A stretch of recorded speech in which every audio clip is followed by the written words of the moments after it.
Coba kalian bayangin, sekarang setiap kita melangkah kemanapun, rasa Korea muncul di setiap sudut. Di rak-rak minimarket, di menu-menu baru, semua menyimpan sentuhan Korea.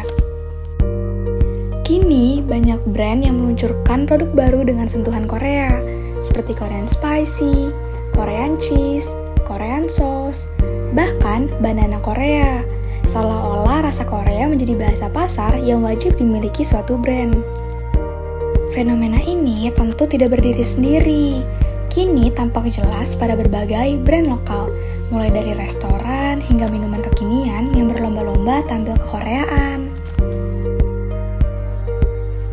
Kado adalah contoh nyata restoran lokal yang mengusung konsep kuliner Korea secara penuh.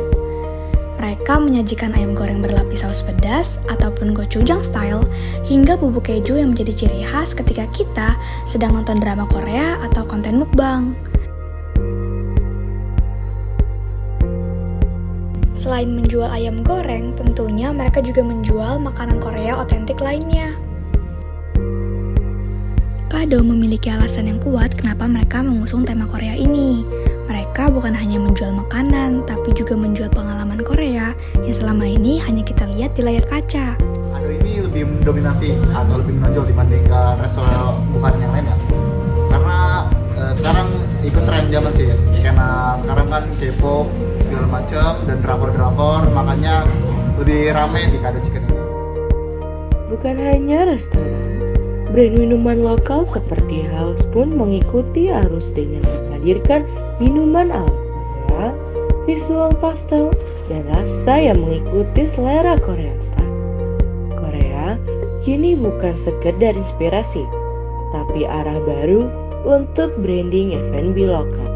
House ini untuk menaikkan rebrandingnya dia mengusung tema Korea itu karena saat ini tema modern itu juga orang tuh kebanyakan lebih ke drakor, K-pop, dan dimana kalau misalkan interior di atas itu untuk merealisasikan sebagai customer yang sering nonton drakor itu merasakan kenikmatan makan di Korea. Fenomena ini bukan hanya tren instan, tetapi bagian dari gelombang Hallyu. Gelombang yang menyebar budaya pop Korea seperti K-drama, K-pop, mukbang, ke seluruh dunia melalui media. Melalui globalisasi media, teknologi membuat interaksi tak lagi terbatas. Apa yang terjadi di Seoul pagi ini bisa ditiru di Jakarta. Kita hidup dalam global village, desa global di mana budaya menyebar secepat cahaya di layar.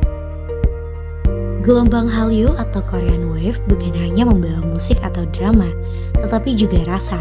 Dan kini rasa itu menyatu dalam industri kuliner Indonesia, bukan sebagai tamu, tapi sebagai acuan dominan.